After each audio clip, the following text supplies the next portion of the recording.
a mountain, a woman without sight, and a dog with more heart than most humans. The world called impossible, a blind woman attempting to climb Africa's tallest peak. At 19,341 feet, Mount Kilimanjaro is a beast of nature, demanding, ruthless, and unforgiving. But for Emma, who had lost her vision to a degenerative disease in her teens, it wasn't about conquering the mountain. It was about proving she was still whole. She wasn't climbing alone. Beside her stood a guide dog named Echo, loyal, focused, and trained not just to lead, but to trust and protect. Together, they would face altitude, fatigue, treacherous trails, and bone-numbing cold. But what no one knew was that the greatest challenge wasn't the mountain. It was what they carried in their hearts. Emma hadn't always lived in darkness. As a child, her world had been filled with color. The emerald of grass under bare feet, the blue swirl of ocean waves, the fiery orange of sunsets she once took for granted. She was 12 when she first noticed the haze. Words on the chalkboard blurred. Night vision faded. And then, the diagnosis, retinitis pigmentosa, a rare genetic disorder that would slowly steal her sight. By the time she was 17, the world had vanished into shadows. Faces became voices. Light became warmth. And dreams became distant echoes. Her parents tried to keep her grounded. "You're still you," they'd say, again and again. But the world treated her differently. Doors closed. Invitations faded.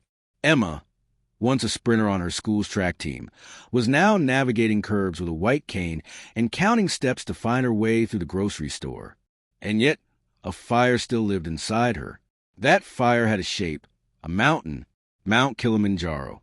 It started as a photo on a travel magazine, then a documentary, then a fantasy. The idea of climbing it, the challenge, the isolation, the ascent through cloud and silence. It tugged at her in a way nothing else did. She didn't just want to do it. She needed to prove she still could. But who would let a blind woman climb Africa's tallest mountain? The world laughed at her dream. People said she was being reckless, that it was dangerous, that even sighted climbers sometimes turned back. "This isn't a hike," they said. "It's a fight for breath, step by step." Emma understood the risk. But what they didn't understand was Echo. Echo had entered Emma's life 2 years earlier, a sleek, golden-coated guide dog with eyes full of calm intelligence. Trained for 2 years before ever meeting her, Echo didn't just guide. He sensed fear, adjusted to the terrain, even knew when Emma's heart raced too fast. Their bond was unspoken, more than partnership. Echo was Emma's vision, her balance, her anchor. Where she paused, he waited. Where she feared, he nudged her forward. One quiet evening, as Emma sat on the porch listening to the wind rustle leaves she could no longer see, she turned to Echo. "We're going to climb it," she whispered. "You and me, all the way to the top." Echo responded with a gentle nudge of his head under her hand. A promise. She started training the next day. Walks with weighted packs, cardio, high-altitude simulation, and coordination drills on uneven trails. Echo trained with her, learning how to lead her on loose rocks, icy ground, and narrow ridges. For Emma, it wasn't just about reaching the summit. It was about reclaiming the horizon. And she wasn't climbing alone. The morning they arrived at the base of Mount Kilimanjaro, the air buzzed with excitement. Trekkers gathered in clusters, adjusting hiking poles and gear, snapping selfies with the great peak behind them. Emma stood quietly with her hand resting on Echo's back, breathing in the mountain air. She couldn't see the snow-capped summit, but she could feel its presence, a distant chill in the wind, a hum in her bones. It was there, waiting. Her support team consisted of a professional guide named Jonas, 2 porters, and a medic. Everyone had one question in their eyes, though none voiced it. Could she really do this? The trail started gently, lush rainforest paths alive with chirping birds and dappled sunlight. For Emma, it was a challenge from the very first step. She couldn't see branches or roots, but Echo did. He led her with practiced precision, stopping before every obstacle, adjusting his pace with hers. Each step was a negotiation of trust. Emma had to let go of control of sight, of fear, and trust the dog at her side. The rain came unexpectedly on the second day, turning the trail into slippery mud. Most hikers groaned, pulled their hoods tighter. Emma slipped twice, once landing hard on her knee. Echo whimpered, circling back, gently nudged her arm as if to say, "Don't stop. I've got you." Jonas helped her up, visibly impressed. "Your dog, he's incredible." Emma smiled through her pain. "He's not just my dog. He's my eyes." As they ascended into moorland, the terrain grew rockier. The air thinned. Echo's breathing slowed, but he stayed alert, always watching, always waiting. One misstep here could mean a twisted ankle or worse. At night, they camped under sky Emma couldn't see, but she imagined it. Vast, brilliant, infinite. Echo curled beside her, his body warming hers inside the tent. She whispered stories to him about her childhood, her fears, her dreams, her hope that maybe, just maybe, this journey would be the beginning of something more. By day 4, exhaustion had set in. Her legs ached, her lungs burned. They were halfway up the Shira Plateau, and the cold bit deeper now. One evening, Emma collapsed beside a rock and broke down. "I can't do this," she gasped, tears falling from eyes that no longer saw. Echo climbed onto her lap, resting his head gently on her shoulder. His breathing synced with hers. His presence said what words never could. "You're not alone. You're still moving. You're still enough." And so she rose, wiped her tears, and kept climbing. They still had days to go. The terrain would get worse, the weather more cruel. But trust was already carrying them higher than most had expected. They reached the alpine desert on the 5th day, a world stripped of color and sound, where wind howled like a warning and the sun offered no warmth. Emma's feet dragged. Her breath came in shallow bursts. The higher they climbed, the more the mountain demanded. Even Echo began to slow. Altitude sickness started creeping in. Emma felt it first, a pounding in her head, dizziness, and waves of nausea. She staggered along the trail, counting Echo's steps, focusing on the soft crunch of his paws and the grit. "Just 5 more steps," she whispered. Then 5 more. Jonas watched carefully, reminding her to drink, to breathe deeply. The medic checked her pulse regularly. Still, she insisted on continuing. "I didn't come this far to turn around now," she said through gritted teeth. But Kilimanjaro doesn't yield easily. That night, just before reaching Barafu camp, the final stop before the summit attempt, the weather turned. Winds roared in from the southeast, pushing walls of cold mist over the camp. Tent snapped, gear tumbled.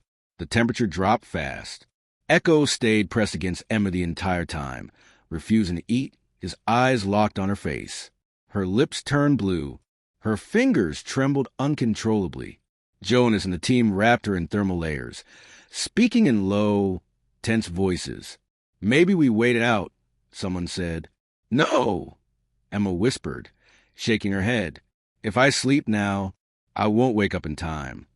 Midnight approached, the traditional start time for summit attempts, and with it, the hardest challenge yet. The wind was still vicious. Visibility near zero.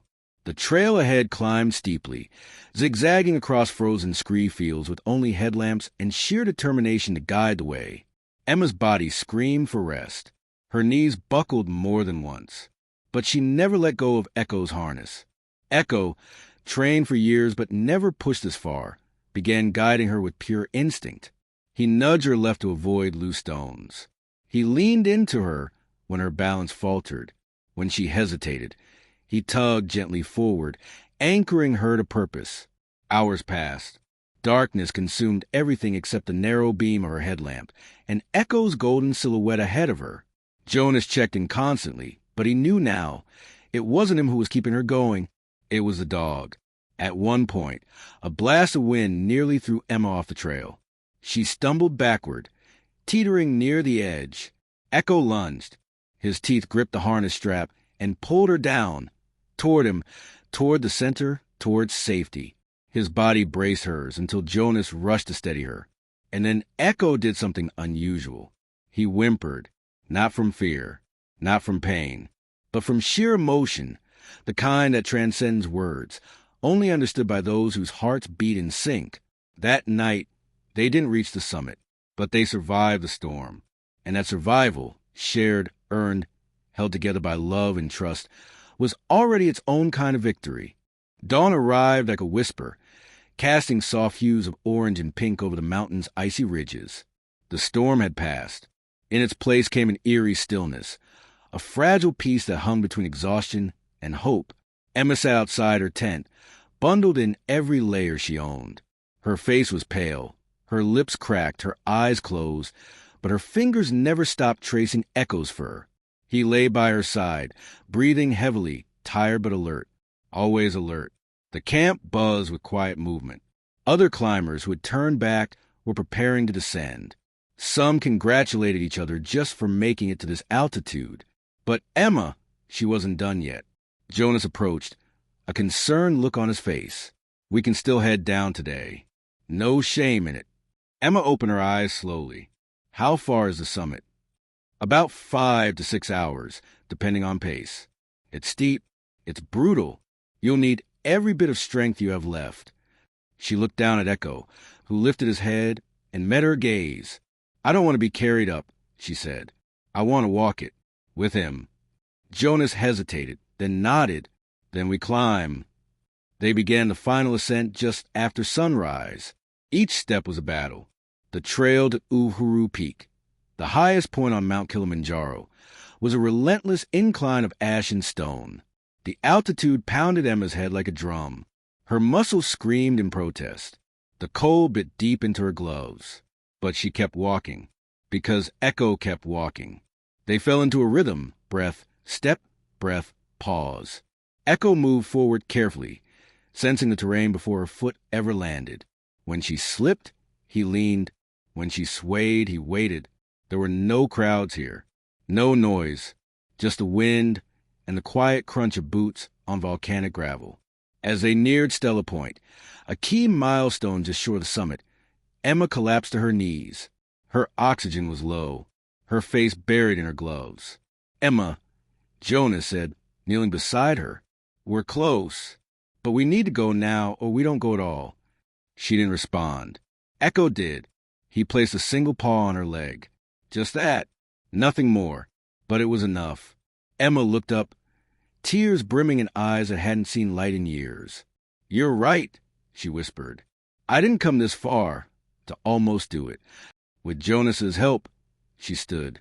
And with Echo leading the way, she climbed the final ridge. At 11:23 a.m., after 7 grueling days, Emma placed one trembling hand on the summit marker of Uhuru Peak, Africa's highest point. She couldn't see the vast sky above her or the curve of the world stretching beyond the clouds, but she could feel it, the cold wind on her cheeks, the silence of accomplishment, the warmth of Echo pressed against her. Jonas snapped a photo, Emma with one hand on the sign, the other holding her guide dog, both of them leaning into each other like survivors. It wasn't just a summit. It was a statement. They made it, together. When Emma and Echo descended from the mountain, the world hadn't changed, but they had. Her legs were sore for weeks. Her breathing remained shallow for days. But her heart, it had never felt fuller. The story could have ended at the summit, quietly, without fanfare. But someone had posted the photo Jonas took.